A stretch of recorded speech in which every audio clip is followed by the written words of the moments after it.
Olá, leitores! O vídeo de hoje é sobre o livro Confissões de Santo Agostinho.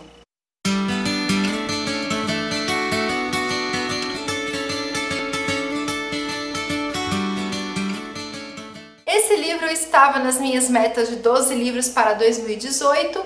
Ele foi lido e agora trago aqui para vocês a resenha desse livro incrível.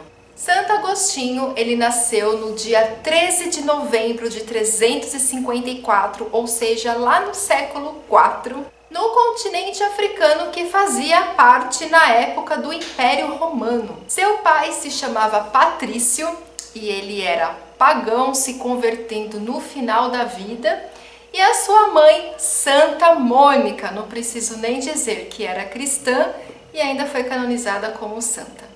Agostinho procurava a verdade, ele questionava Deus, ele questionava o mal e ele tentou encontrar essas verdades dentro da filosofia e dentro de uma seita religiosa.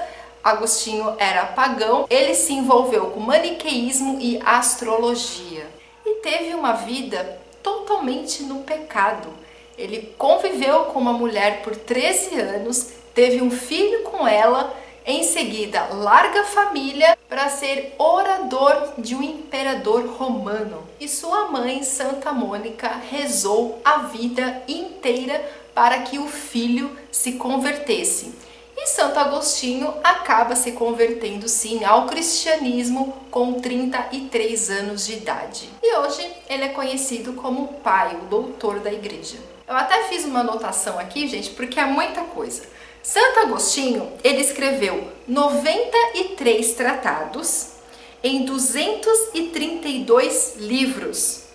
Escreveu mais 500 sermões e 217 cartas, ou seja, o homem escreveu muito.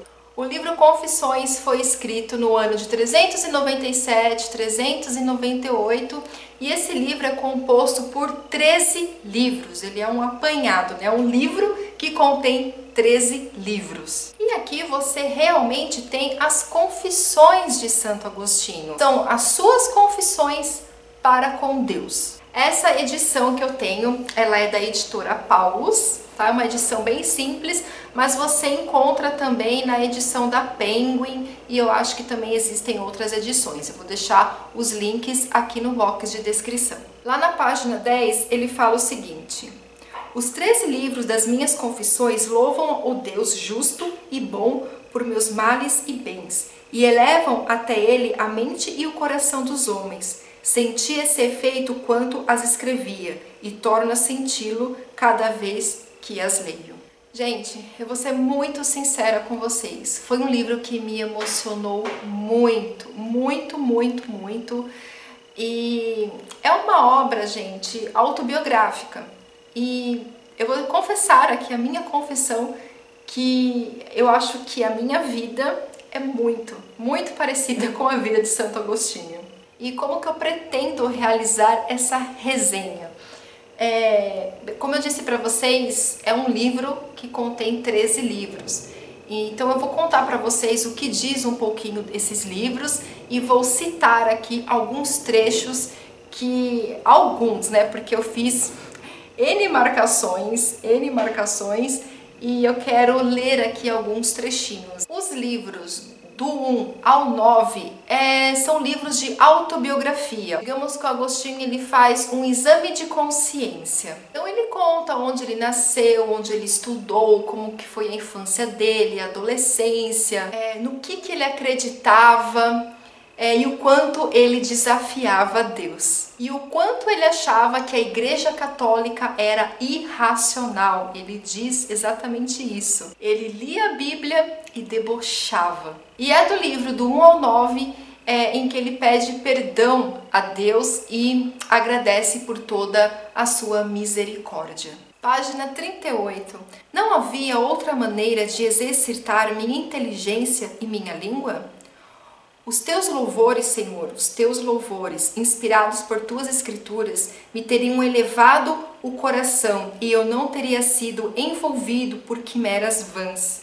Qual presa de aves de rapina, há realmente muitos modos de oferecer sacrifícios aos anjos rebeldes. Então você percebe, não só nesse trechinho, mas durante as confissões de Santo Agostinho, que ele sente um arrependimento muito grande de não ter reconhecido Deus anteriormente, logo na infância, porque ele foi criado dentro do catolicismo, ele teve uma mãe cristã. E ele, procurando verdades, ele não conseguiu encontrar de imediato a verdade nas escrituras. Ele debochava das Santas Escrituras, ele debochava de Deus. Então ele foi procurar em outros lugares, em outras fontes, né? Numa seita religiosa. Então ele comenta muito, ele se confessa para Deus, né? Aqui nesse livro. Ele fala o quanto ele se arrepende. E depois tem um trecho muito interessante na página 67, que se chama Primeira Aproximação às Escrituras Sagradas. Resolvi, por isso, dedicar-me ao estudo das Sagradas Escrituras, para conhecê-las. E encontrei um livro que não se abre aos soberbos e que também não se revela às crianças, humilde no começo, mas que nos leva aos píncaros e está envolto em mistério, à medida que se vai à frente. Eu era incapaz de nele penetrar ou de baixar a cabeça à sua entrada. O que senti nessa época, diante das Escrituras, foi bem diferente do que agora afirmo. Tive a impressão de uma obra indigna de ser comparada à majestade de Cícero. Meu orgulho não podia suportar aquela simplicidade de estilo. Por outro lado, a agudeza de minha inteligência não conseguia penetrar-lhe o íntimo. Tal obra foi feita para acompanhar o crescimento dos pequenos, mas eu desdenhava fazer-me pequeno, e no meu orgulho sentia-me grande. Na página 80, você tem digamos que é um capítulo, porque você tem os livros e tem os números referentes a cada capítulo. Então é lá na página 80, no capítulo 12, que se chama Resposta de um Bispo. A Santa Mônica, mãe de Santo Agostinho, ela rezava diariamente pela conversão do filho, e ela foi até conversar com um bispo, e olha a resposta do bispo. Deixe-o onde está, disse a ela, limite-se a orar por ele e ao Senhor. Ele descobrirá por si mesmo, através da leitura, o erro de toda a impiedade dessa doutrina. E lá na página 122, no capítulo 7, o maniqueísmo começa a desiludi-lo, é quando ele realmente entra em desilusão, porque quando ele começa a estudar a Bíblia, quando ele começa a sentir que ele está em contra na verdade, ele tem uma certa resistência, na verdade ele tem muita resistência. Então ele começa a perceber e a questionar aquela seita religiosa em que ele se encontra. Porque ao mesmo tempo que a outra está chamando, que ele está encontrando certas verdades, tem aquele, né, deixa eu verificar aqui onde estou se realmente é isso. Então tem um trechinho aqui que ele fala o seguinte: os livros desta seita, na verdade, estão cheios de intermináveis fantasias a respeito do céu, dos astros, do sol e da lua. Na verdade, eu já não esperava que ele pudesse demonstrar de modo satisfatório o que eu mais desejava saber, se essas dificuldades eram resolvidas mais claramente nos livros maniqueístas ou aqueles em que eu havia encontrado cálculos que me satisfaziam, ou se pelo menos as duas soluções se equivaliam. Ele também está falando sobre a astrologia. E Santo Agostinho, ele afirma que o que ajudou muito para a conversão dele realmente foram as orações da mãe. Lá na página 127 ele fala o seguinte: e assim, para onde teriam ido tantas orações tão constantes e ininterruptas, senão para junto de ti? Tu, ó Deus de misericórdia, não podias desprezar o coração contrito e humilhado de uma viúva pura e modesta, fiel nas esmolas e devota servidora dos seus santos, que não deixava passar um dia sem apresentar ao altar a sua oferta, que 2 vezes por dia, pela manhã e pela tarde, ia à igreja, não para inúteis tagarelices, conforme o costume de certas senhoras, mas para ouvir tua palavra e fazer-se ouvida por ti em suas orações. E lá na página 130 ele fala das dúvidas que ele tinha em relação às Sagradas Escrituras. E quando meu espírito tentava retornar à fé católica, sentia-se repelido porque a opinião que formava da fé católica não era exata. Na minha ignorância, eu imaginava o mal não só como substância corpórea, pois não sabia conceber um espírito, mas também como um corpo sútil que se difunde no espaço. Nosso próprio Salvador, teu Filho único, Jesus Cristo, eu imaginava como se proviesse da massa do teu corpo, de luz para a nossa salvação. Em relação a ele, nada eu acreditava, a não ser o que minha ignorância deixava conceder. Sustentava, portanto, que uma natureza de tal gênero não podia nascer da Virgem Maria sem unir-se à carne. Ou seja, ele não acreditava que uma mulher virgem pudesse dar à luz. Mas eu não conseguia ver como poderia unir-se à carne e ao mesmo tempo não se contaminar este ser que eu imaginava. Os homens espirituais talvez se riam de mim agora, com efetuosa indulgência, ao ler essas confissões. Todavia, nesse tempo, eu era assim. E lá na página 133, Santo Agostinho agradece a Deus por ter colocado no caminho dele um bispo chamado Ambrósio. Tu me conduzias a ele sem que eu soubesse, para que eu fosse por ele conduzido conscientemente a ti. Esse homem de Deus acolheu-me paternamente e ficou feliz com a minha chegada, na bondade digna de um bispo.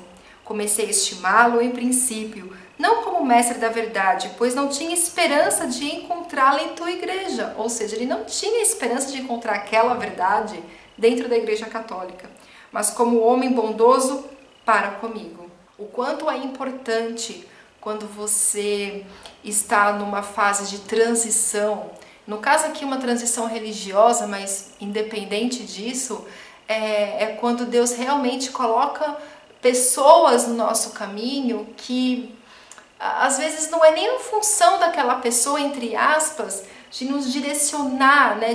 Na verdade, é a decisão de Deus, né? É a decisão de Deus ter colocado aquela pessoa para nos guiar por um certo caminho. Mas a pessoa, ela não vai até a outra realmente com aquela intenção. Porque Santo Agostinho, ele estava tão confuso, tão resistente à fé católica, que ele só aceitou aquela ajuda do bispo por conta da bondade dele. E o que aconteceu depois? Vocês precisam ler, porque, claro, foi o bispo Ambrósio que ajudou o Santo Agostinho na conversão. Na página 145 ele fala sobre essa resistência. Só a fé podia curar-me. Desse modo, os olhos da minha inteligência já purificada se dirigiam à tua verdade imutável e perfeita. Mas assim como acontece muitas vezes, depois de experimentar um médico mau, receia-se confiar num bom.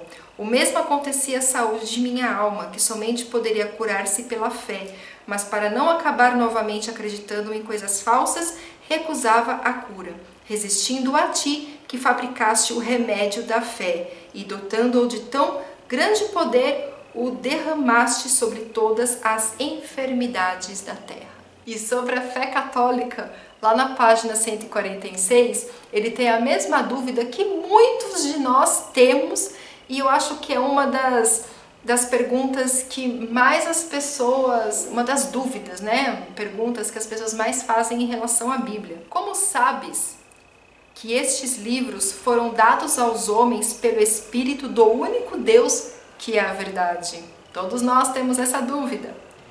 E isso se adequava tanto melhor à minha crença, quanto é certo que nenhum argumento, por mais capcioso que fosse, de tantos filósofos que discordavam entre si, cujos livros estudei, tinha podido arrancar do meu coração a fé da tua existência.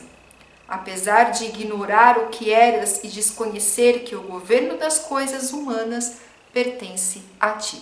E ainda do livro 1 ao livro 9, você tem o processo de conversão dele e o batismo dele no Espírito Santo. E depois nós vamos para o livro 10. E aqui o Santo Agostinho analisa a sua perspicácia psicológica e a sua posição ética religiosa, ou seja, as suas convicções. No livro 10, Santo Agostinho fala sobre o quanto é importante a confissão para com Deus, sobre memórias e sobre o quão tarde ele aceitou o amor de Deus. Ele fala também das tentações, né? A tentação do paladar, do olhar, da curiosidade, entre outras, porque ele foi um pecador, né? Augustinho, ele fez tudo que vocês possam imaginar, enfim, ele traiu, ele fez tudo que uma pessoa não poderia fazer, né? O que uma pessoa não deveria fazer, porque jamais seria santo. Mas hoje, né, nós temos Santo Agostinho como santo, e o quanto uma pessoa, ela pode sim, quando ela conhece o amor de Deus, quando ela sente, né, realmente sente a presença do Espírito Santo dentro de si, a tamanha transformação que é capaz a alma de um ser humano. E ele também faz uma crítica muito forte aqui no livro 10 aos mediadores de Deus, que o único mediador de Deus é Jesus Cristo. Isso me fez pensar sobre algumas coisas, né, sobre os santos, sobre Nossa Senhora. Não sei se eu perdi aqui alguma coisa, mas ele deixou isso muito, muito claro. Está na página 318, capítulo 42. Falsos mediadores entre Deus e os homens. Poderia encontrar alguém que me reconciliasse contigo? Deveria recorrer aos anjos? Com que orações? Com que ritos? Ouço dizer que muitos, querendo retornar a ti e não podendo consegui-lo sozinhos, tentaram seguir esse caminho, mas caíram no desejo de presenciar visões extravagantes, tornando-se assim capazes apenas de ilusões. Estes soberbos, que procuravam com todo o fausto da ciência e cheios de arrogância, em vez de contrição, atraíram a si os demônios do ar, como companheiros e aliados de sua soberba, devido à semelhança de sentimentos, e se deixavam enganar pelas artes mágicas desses espíritos, já que procuravam algum mediador que os purificasse e não o encontraram. Era de fato o demônio, transfigurado em anjo de luz, e poderosamente seduzido à carne orgulhosa, precisamente por ele não possuir um corpo de carne. Aqueles eram mortais e pecadores, enquanto tu, Senhor, com quem queriam orgulhosamente reconciliar-se, tu és imortal e sem pecado. O mediador entre Deus e os homens devia ter alguma semelhança com Deus e alguma semelhança com os homens. Se ele se parecesse apenas com os homens, estaria longe de Deus, e se fosse semelhante só a Deus, estaria longe dos homens. E assim não poderia ser verdadeiro mediador.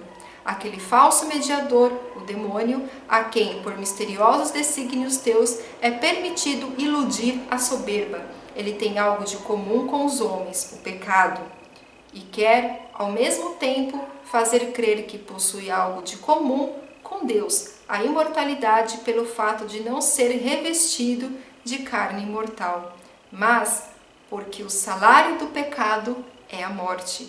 Ele tem isto em comum com os homens e com eles condenado à morte. Depois, logo no 43, ele fala: o verdadeiro mediador é Jesus Cristo. E assim, eu fiquei com muitas dúvidas, gente, em relação a isso, porque a questão dos santos eu até entendo dentro da doutrina católica, né, dentro da Igreja Católica, eu entendo a questão dos santos, né? Os santos, eles são colocados santos para nós, né, no caso, os católicos, seguir aquele exemplo.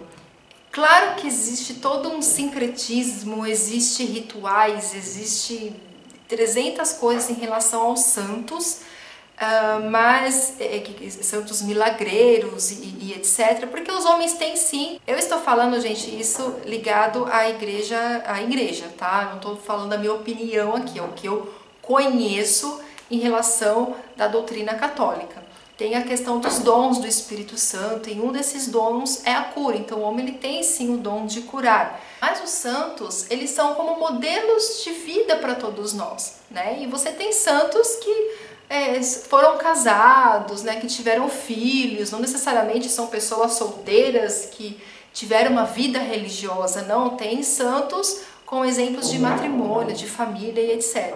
E você tem uma outra mediadora, que essa sim é uma mediadora, que é Nossa Senhora. Então eu queria saber, assim, eu não encontrei aqui no livro, se de repente passou despercebido, por favor, coloque aqui embaixo, né, onde que está escrito em referente a Nossa Senhora, mas se de repente tiver alguma outra obra do Santo Agostinho, porque essa foi a única que eu li até agora, pretendo ler todas as obras do Santo Agostinho, ele faz parte daquela patrística, e se tem alguma passagem em que ele fala sobre Nossa Senhora, porque eu fiquei com isso na cabeça. E por último, você tem o livro do 11 ao 13, que Santo Agostinho faz comentários sobre o primeiro versículo do livro de Gênesis.